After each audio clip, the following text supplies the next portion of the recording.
fine. I am from Palau.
We are proactive at meeting climate change impacts as they happen.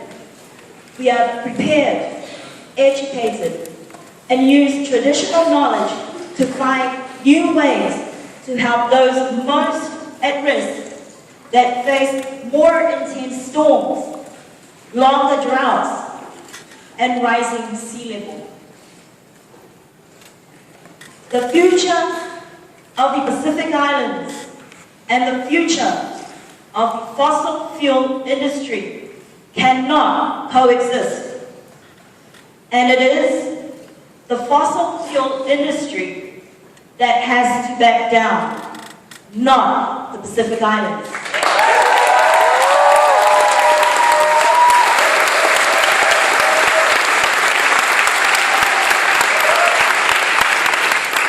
That is why we have to embark on a work plan that is more ambitious and organized than we have ever imagined before.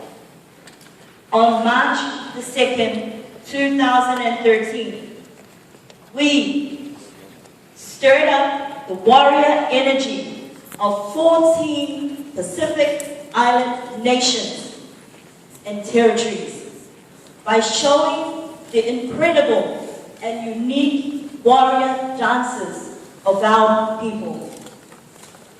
It was a powerful moment that declared we are not drowning.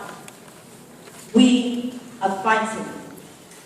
It is now time to live up to those words and take our fight to the fossil fuel industry.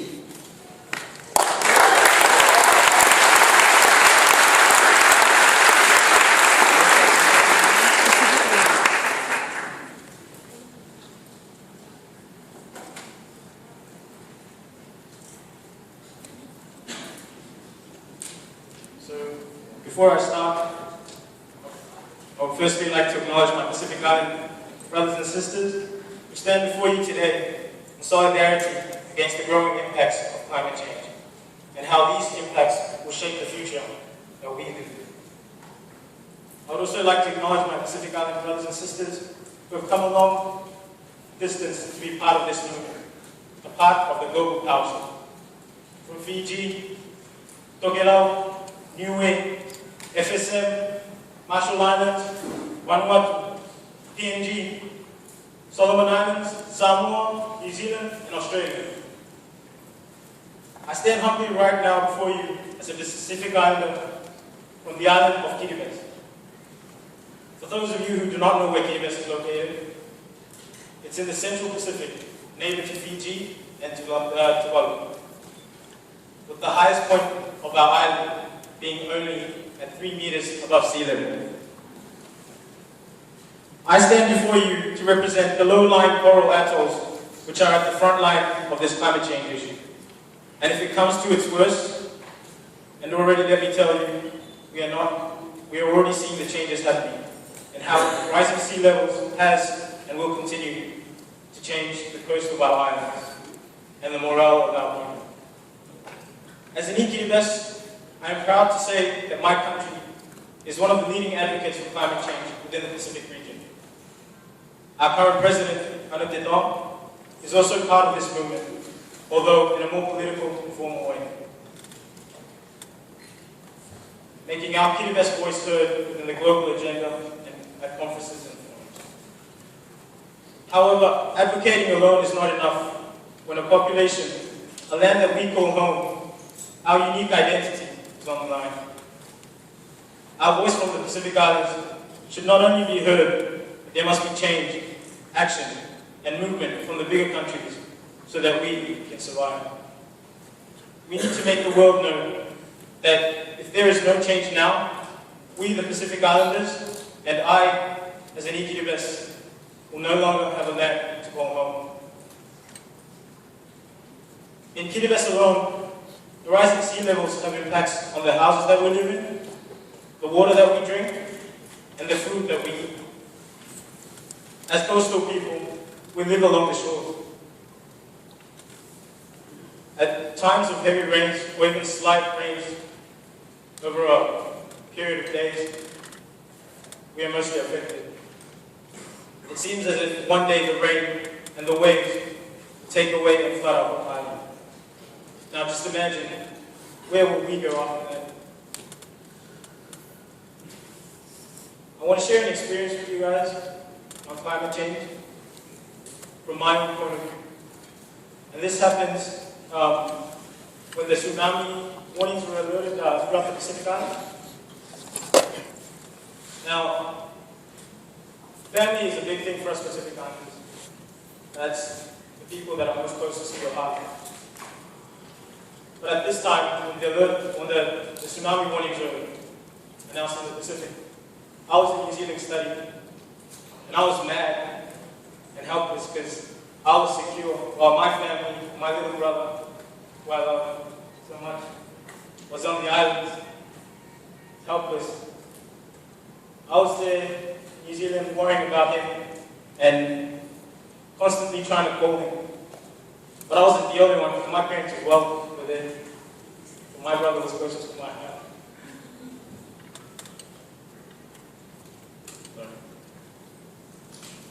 So, in my head, I was thinking to myself, why now? Why does it have to happen now while I'm in New Zealand? And what will happen to the rest of my family, my cousins, and their family? This moment had me feeling so down. I wanted to shout out, but I just sat in the room feeling helpless and blank.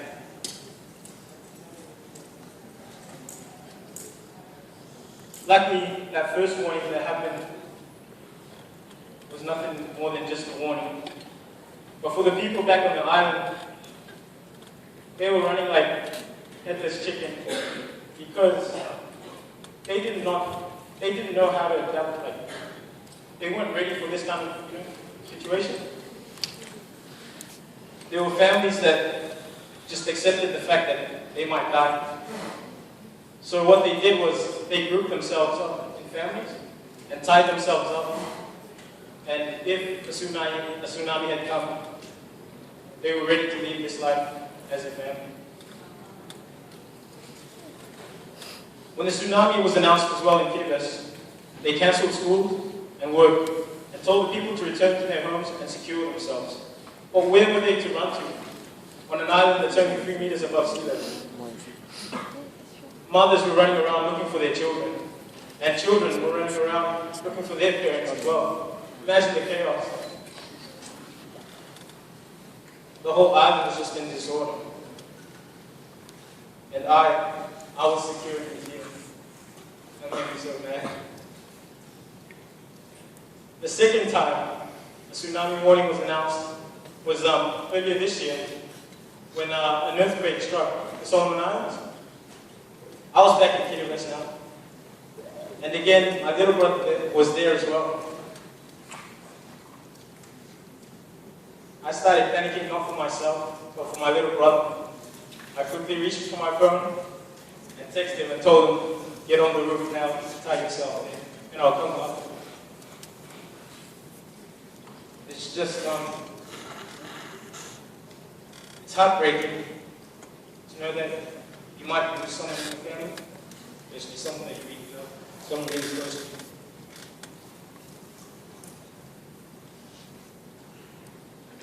Now imagine, so when that tsunami warning came again, it was just a mere warning, and there were only like sights of ankle-high waves, which were seen, but that was just it. But imagine if an actual tsunami came to Kiribati, what would happen then? This is a cause of climate change. Where would we end up as Kiribati? What will happen to the families? I also came today because now I work for the Ministry of Foreign Affairs in Kiribati. And I came here to tell you that Kiribati is addressing climate change. And earlier this year, in April, our president launched the climate change framework for Kiribati. So the framework includes a very interesting point, which I'd like to share with you all. And it's migration with dignity. Now, I'm not all for this migration with dignity sort of thing, but that's the government's alternative if the worst of the worst happens to come to Kiribati. So overall, migration with dignity involves upskilling our people. So if the worst comes, we'll be able to migrate to other countries as skilled people, and not only as refugees. It involves people being able to adapt to new settings and the new environment. And currently, the government is working on schemes to upskill our people now. What my concern is, what will happen to our identity if this comes? Will we still be called Kiribati? If we migrate to Australia, will we be Aussies then? What about our Kiribati identity? I not only speak for myself, but I speak as well for my Pacific Island brothers and sisters.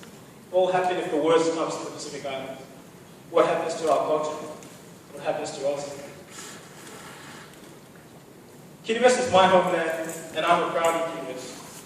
I am part of the Pacific Island community, and I want to voice out for my country and our Pacific Islands.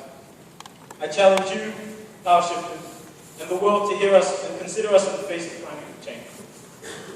There is an urgent need to shift the power and to stop fossil fuel emissions, so that not only my people, but people on this planet who share the same struggle and problems as we do may survive.